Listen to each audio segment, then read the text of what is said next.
السلام علیکم ورحمۃ اللہ وبرکاتہ۔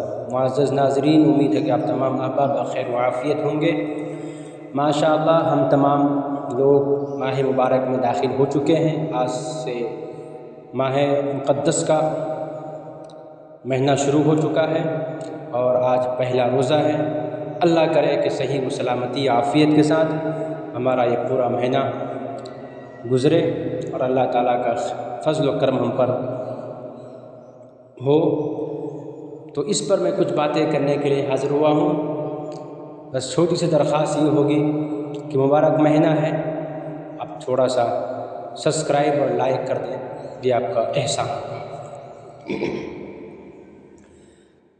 قاری صدیق صاحب باندھوی علیہ الرحمہ نے بہت خوب کہا ہے کہ مبارک ہو مسلمانوں پھر سے ماہ صیام آیا، مبارک ہو مسلمانوں پھر سے ماہ صیام آیا، خدا کی رحمتوں اور برکتوں کا ازدحام آیا، خدا کا شکر ہے فضل بہار جاں فضا آئی، خوش قسمت کہ پھر سے زندگی میں یہ مقام آیا، مبارک ہو مسلمانوں پھر سے ماہ صیام آیا، خدا کی رحمتوں اور برکتوں کا ازدحام آیا۔ اللہ تعالی ہمیں اس ماہ مبارک کی قدر کرنے کی توفیق عطا فرمائے۔ واضح ہے کہ رمضان المبارک کے روزے اسلام کے 5 بنیادی ارکان میں سے تیسرا رکن ہے، اہم رکن ہے، جن پر اسلام کی عمارت کھڑی کی گئی ہے، یعنی روزہ رمضان فرض عین ہے۔ روزہ رمضان کے روزے رکھنا فرض عین ہے۔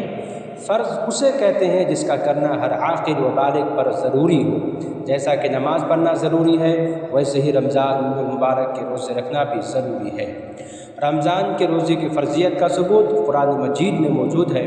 ارشاد ربانی ہے، یا ایھا الذین آمنوا کتب علیکم الصیام کما کتب علی الذین من قبلکم لعلکم تتقون، پارہ نمبر 2 سورہ بقرہ 182 نمبر کی آیت۔ اے ایمان والو، تم پر روزہ فرض کیا گیا ہے جیسا کہ تم سے پہلے لوگوں پر روزہ فرض کیا گیا تھا تاکہ تم پرہیزگار بن جاؤ، لعلکم تتقون، تاکہ تم متقی پرہیزگار بن جاؤ۔ تتقون فعل مضارع کا صیغہ ہے۔ اتقا سے تقوی وقایتن سے ماخوذ ہے، جس کے معنی ہے ڈرنا، پرہیز کرنا۔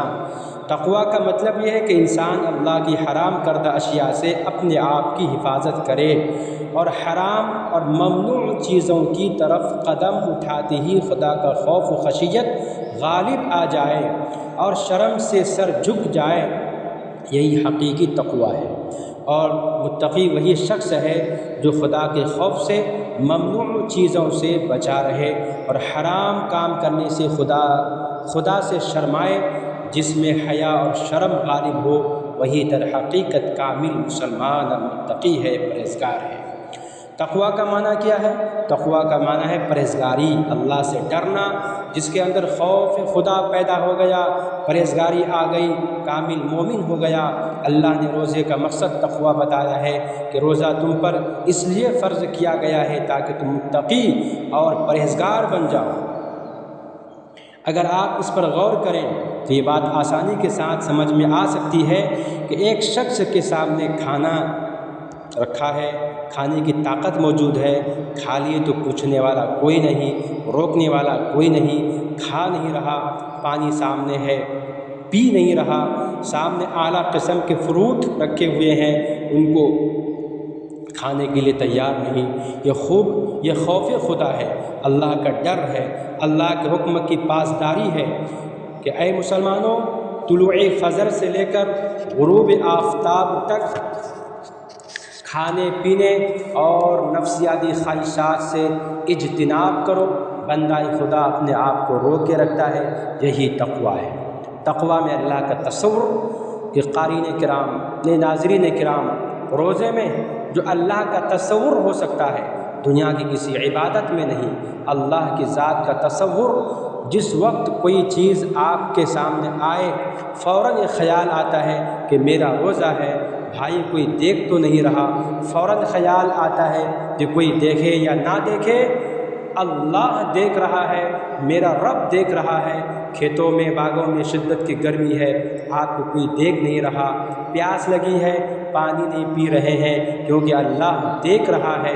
اس لیے میرے بھائیوں، روزہ خالص اللہ کے لیے ہے، روزہ خالص اللہ کے لیے ہوتا ہے، اس میں کوئی ریاکاری نہیں، دکھاوا نہیں ہے، روزہ خالص عبادت ہے، روزہ صرف اور صرف اللہ کے لیے ہے۔ حدیث الصوم لی وانا اجزی بہ، کہ روزہ میرے لیے ہے اور اس کا بدلہ میں ہی دوں گا۔ دوسرا یہ کہ روزہ صبر سکھاتا ہے، روزہ ایک دوسرے سے ہمدردی کا درس دیتا ہے، روزہ نفسانی خواہشات کو کنٹرول کرنا سکھاتا ہے، روزہ غریبی کا احساس دلاتا ہے، روزہ بھوکے پیاسے رہ کر مشقت کو جھیل کر غریبوں کی زندگی کا احساس دلاتا ہے۔ ابتدائے اسلام میں روزہ، یہ بات یاد رہے کہ سب سے پہلے عاشوراء یعنی محرم کے 10ویں تاریخ کا روزہ فرض ہوا تھا، اس کے بعد رمضان شریف کے روزوں کا حکم ہوا اور عاشوراء کی فرضیت منسوخ ہو گئی۔ اب رمضان کے علاوہ کوئی روزہ فرض نہیں ہے، البتہ اگر کوئی اپنے اختیار سے کسی دن کے روزے کی نظر مانے تو نظر کی منت کی وجہ سے وہ روزہ اس پر واجب و لازم ہو جائے گا۔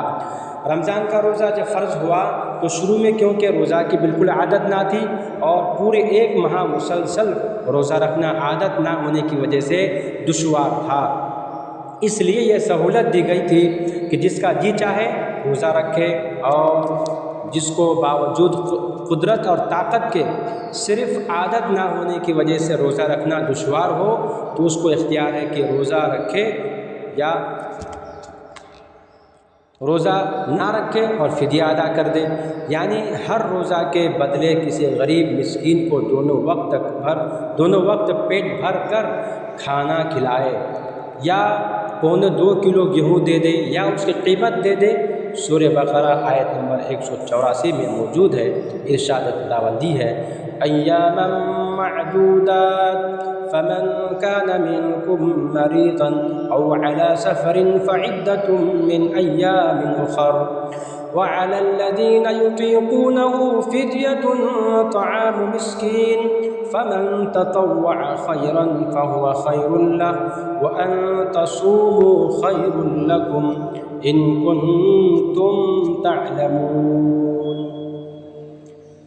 گنتی کے چند دن روزے رکھنے ہیں، پھر بھی اگر تم میں سے کوئی شخص بیمار ہو یا سفر پر ہو تو وہ دوسرے دنوں میں اتنی ہی تعداد پوری کر لے، اور جو لوگ اس کی طاقت رکھتے ہوں اور وہ ایک مسکین کو کھانا کھلا کر روزے کا فدیہ ادا کر دے۔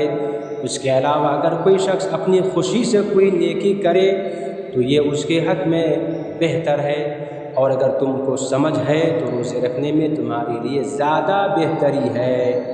اللہ تعالیٰ نے اپنی حکمت بالغہ اور رحمت کاملہ سے بہت سے احکام میں بندوں کی کمزوریوں کا لحاظ فرمایا ہے کہ جو احکام دشوار تھے ان کا آہستہ آہستہ سہولت کے ساتھ بندوں کو مکلف بنایا۔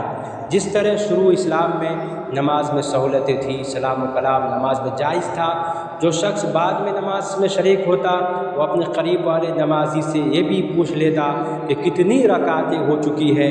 پھر آہستہ آہستہ یہ سہولتیں اور رخصتیں منسوخ ہو گئی۔ اسی طرح لوگوں کو روزہ کا خوگر اور عادی بنانے کے لیے شروع میں یہ سہولتیں دی گئی تھی، بالآخر جب کچھ زمانہ گزر گیا اور صحابہ کرام رضی اللہ عنہم اجمعین کے قلوب اللہ تعالیٰ کے انوار و تجلیات سے روشن ہو گئے، اور روزوں کی عادت بن جانے سے اس طبعی مشقت اور گرانی کا احساس جاتا رہا تو معذور اور بیمار لوگوں کے علاوہ باقی لوگوں کے حق میں وہ اختیارات اور سہولتیں بھی منسوخ ہو گئی اور ہمیشہ کے لیے یہ قطعی حکم دے دیا گیا۔ ارشاد خداوندی ہے پارہ نمبر 2 سورہ بقرہ آیت نمبر 185، فَمَنْ شَهِدَ مِنْكُمُ الشَّهْرَ فَلْيَصُمْ، تم میں سے جو شخص یہ مہینہ پائے تو اس کو چاہیے کہ روزہ ہی رکھے۔ یعنی اب جن لوگوں میں روزہ رکھنے کی طاقت ہے ان کو افطار یعنی روزہ چھوڑنے کی بالکل اجازت نہیں ہے۔ اللہ تعالیٰ ہم تمام کو روزہ رکھنے کی توفیق عطا فرمائے۔ میں پھر اور بھی کچھ ایسی باتیں لے کر کے آپ کے سامنے جلد حاضر ہوں گا، جب تک کے لیے دیجیے اجازت۔ اللہ حافظ۔